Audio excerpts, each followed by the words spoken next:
Deutsche Welle, Learning by Ear, Fréquence, Avenir. Bienvenue dans Learning by Ear pour une nouvelle série consacrée à l'exode urbain intitulée « À contre-courant ». Nous allons suivre les aventures de Ben et de ses amis, Baki et Zeina. Révoltés par le manque de travail en ville, ces trois jeunes diplômés de l'université se battent pour créer une coopérative agricole dans leur village. Ben a 29 ans. Il est ingénieur agricole. Il vient de démissionner de la fonction publique car il ne parvenait pas à y réaliser son rêve de mettre ses compétences au service des paysans. Pour son projet de coopérative, il compte sur la participation de ses amis d'enfance, Zeina et Baki. Zeina a 24 ans et une solide formation d'économiste. Depuis sa sortie de l'université, elle fait des petits boulots temporaires en attendant de décrocher un emploi stable et de fonder une famille avec son petit ami Baki. Baki, lui, a perdu l'espoir d'obtenir un emploi durable au pays. Il a donc décidé de partir aux États-Unis pour mettre à profit l'expérience de sociologue d'entreprise qu'il a acquise. Dans ce premier épisode, intitulé « Sans emploi, la ville est un enfer », vous verrez comment ces jeunes, confrontés au manque de perspective, s'efforcent de répondre à la même question. Que faire pour s'en sortir ?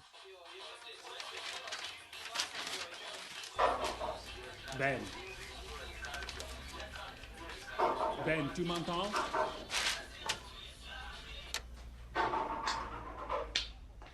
Ben! Oncle Cabot, bonjour. J'ai écouté la radio, je n'ai pas tout de suite entendu que tu m'appelais. C'est aujourd'hui que tu retournes au village? Oui. Dans ce cas, je vais te raccompagner à la gare. Je ne pars pas tout de suite. Tu veux que je fasse une course pour toi en ville? Je suis venu te parler. Entre, s'il te plaît. Non, merci. Ce ne sera pas long. Ça fait 3 jours que je suis arrivé dans cette ville. Et depuis 3 jours, je ne t'ai jamais vu aller au travail. On m'a dit que tu as démissionné. C'est vrai. Oncle, je suis ingénieur agronome. En tout, presque 20 ans d'études acharnées. Et depuis que j'ai fini, on m'a mis dans un bureau où il n'y a aucun travail à faire. Nos chefs nous demandent même de ne pas venir tous ensemble parce qu'il n'y a que 2 fauteuils dans le bureau alors que nous sommes 5. On t'a renvoyé ou bien tu as démissionné? J'ai démissionné. Tu sais combien de gens sont à la recherche d'un emploi rémunéré? Plus de la moitié des gens de ta génération arrivent à l'âge de 40 ans sans avoir jamais travaillé. Et toi? Si je reste là-bas, je vais oublier tout ce que j'ai appris. J'ai envie d'utiliser mes connaissances, moi. De servir à quelque chose, d'aider les paysans dans leur travail, de progresser moi-même. Si je reste là-bas, je ne vais rien devenir. Et est-ce que tu deviens quelque chose en restant allongé toute la journée dans ta chambre? Écoute-moi bien. Tu es le premier membre de notre famille à avoir fait des études. Le premier à avoir obtenu un certificat d'études primaires. Puis le brevet, puis le bac, puis je ne sais quel autre diplôme. Tu es notre fierté. Pendant que tu ramenais les diplômes à la maison, nous, tes oncles, tes tantes, tes cousins, nous tous, on se disait que nous sommes sauvés, que nous allons bientôt sortir de la misère. Et maintenant que tu as eu tout cela, tu viens te coucher. Oncle, c'est-à-dire que... Tu vas m'écouter. Personne dans la famille ne te demande de travailler pour lui. Pendant toutes ces années que tu as passées sur les bancs de l'école, ton père a sué pour t'entretenir. Maintenant qu'il est à la retraite, tu ne crois pas qu'il a droit au repos? Tu ne crois pas qu'il a le droit de te regarder et de se dire « Oui, je n'ai pas souffert pour rien. » Ne m'interromps pas. Ton père et moi, nous n'avons pas été à l'école. Nous n'avons jamais compris ce que tu y apprenais. Mais tu es l'espoir de toute la famille. N'oublie jamais ça. En d'autres temps, tu serais dans ton champ pour entretenir ta famille. C'est ce que je tenais à te dire. Je retourne au village ce soir. De là-bas, je veux apprendre que tu travailles. Fais tout ce que tu veux, mais travaille. C'est une question de dignité. Oncle Cabot, Oncle Cabot.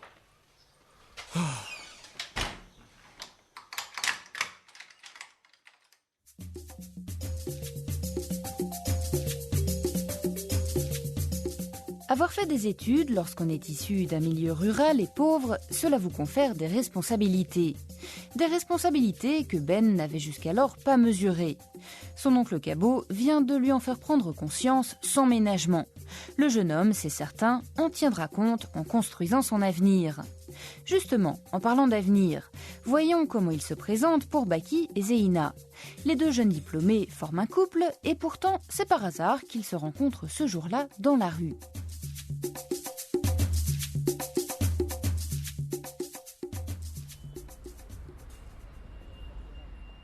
Oh, salut Zeina. Baki, j'allais chez toi. Dis, on te voit plus. Tu as trouvé un job. Oui, mais ça n'a pas duré. Une enquête sociologique. On m'a pris comme superviseur. C'était simplement un remplacement en catastrophe. Et tu n'as pas eu le temps de me prévenir. Bon, j'espère que tu as été bien payé. Oui, c'était correct. Bah alors il n'y a pas à se plaindre. Tu vas respirer quelque temps avec ça. Oui, je pense bien. Viens, je t'emmène au Maquis Espoir. Je t'offre un verre. Mais je ne crois pas que ça suffise pour gagner mon pardon. Mais si tu ne me pardonnes pas, qui le fera? Moi? On y va? 2 semaines, tu m'as vraiment manqué. Tu prends quoi? Un coca? Serveur, 2 coca s'il vous plaît. Oui, moi aussi tu m'as manqué. Je sais maintenant que je ne peux pas vivre sans toi. Et tu veux partir. Mais c'est pas une vie ça. On ne peut rien réaliser de cette façon. Combien de temps je vais encore attendre pour trouver quelque chose à faire? Moi, ça fait exactement 6 mois que je n'ai pas travaillé. Je dépose les dossiers, je multiplie les entretiens d'embauche, mais rien. La semaine dernière, je me suis présentée devant le patron d'une station d'essence qui cherchait un gérant. Il m'a reçu, il m'a écouté, il a attentivement regardé mon dossier et... Et puis il t'a remercié. Mieux, il a sorti tous mes diplômes du dossier et il me les a remis en précisant... Ça, c'est trop. Je n'ai pas besoin de ces gros diplômes-là. Par contre, une demoiselle comme vous, ça peut attirer la clientèle. Revenez demain, on va voir. Quand je suis retournée, il avait déjà pris une autre fille qui n'a pas le certificat d'études. Évidemment, elle va lui coûter moins cher et elle ne va rien revendiquer. Tandis que toi, avec ta licence d'économie... Les gens ne veulent pas utiliser les compétences qui existent, mais ils passent leur temps à se plaindre des mauvaises performances de leur entreprise. Tu n'y peux rien. Une autre fois, j'ai été la première dans un test de sélection. C'était pour un poste de coordonnatrice dans un projet. Le gars voulait me prendre. Mais... Dans son lit. Le salaud. Vraiment ce pays. Moi j'en ai assez. Je fais tout pour trouver rapidement 2 ou 3 contrats intéressants. Je me paye mon billet d'avion et le visa et je vais aller tenter ma chance aux États-Unis. Tu ne vas pas faire ça. Zeina, on a déjà eu ce débat. On ne va pas continuer à végéter comme ça jusqu'à notre mort. On doit aller tenter notre chance ailleurs. Encore 2 ou 3 jobs et je pars. S'il te plaît. Dès que je serai un peu installé, je te fais venir, tu verras. Quoi? Ce sera mieux qu'ici, c'est sûr. C'est une mauvaise idée. Notre avenir est ici. Mon avenir est aux USA. C'est là-bas que tu seras chez toi?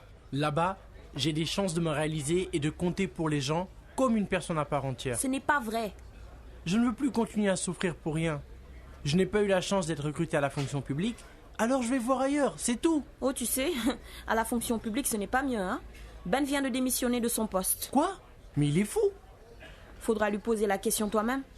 Justement, ça fait longtemps que je ne l'ai pas vu. Et si on passait chez lui? Allons-y.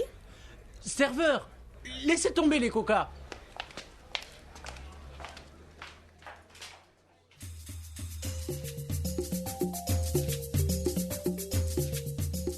Face au manque de perspectives professionnelles, la façon de voir les choses des deux jeunes gens ne pourrait être plus divergente. Lui entend échapper à l'oisiveté forcée en prenant le large, tandis qu'elle ne peut pas se résoudre à quitter son pays, sachant que l'herbe n'est pas forcément plus verte ailleurs. Leur amour va-t-il résister à cette dissension? Mais pour l'instant, retrouvons-les au cœur de la ville, dans l'appartement austère de Ben. Ce dernier, désormais conscient de ce que sa famille attend de lui, compte bien prendre une initiative pour construire son avenir et assurer celui de beaucoup d'autres. Il est donc en train de préparer un projet.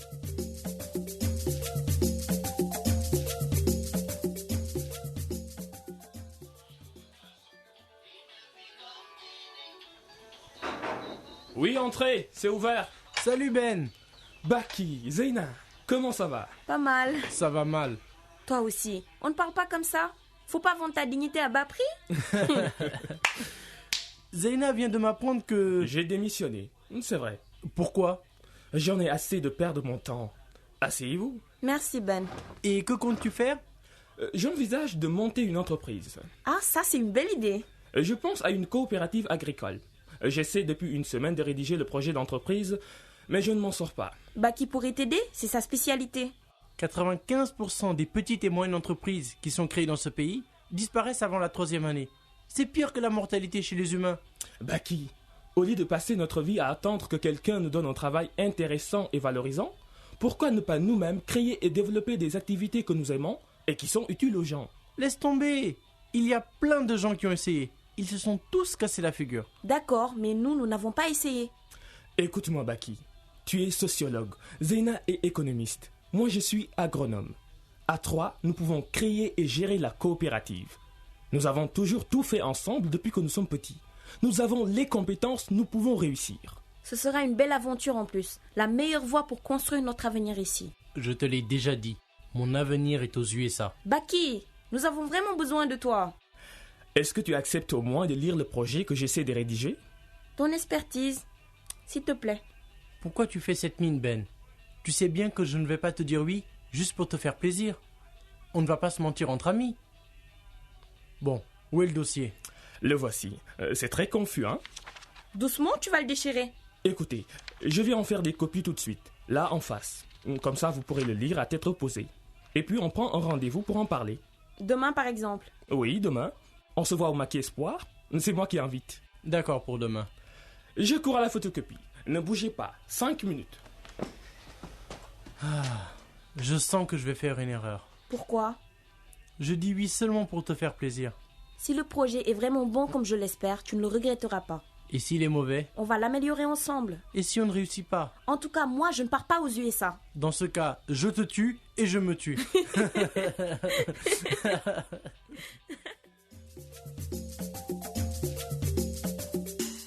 Learning by Ear, c'est fini pour aujourd'hui. Ne manquez pas le prochain épisode au cours duquel vous apprendrez si Baki et Zeyna apprécient le projet de Ben et si Zeyna réussit à convaincre Baki de rester au pays. Si vous souhaitez réécouter cette émission ou nous donner votre avis sur les thèmes abordés, une seule adresse dw-world.de/lbe. À bientôt.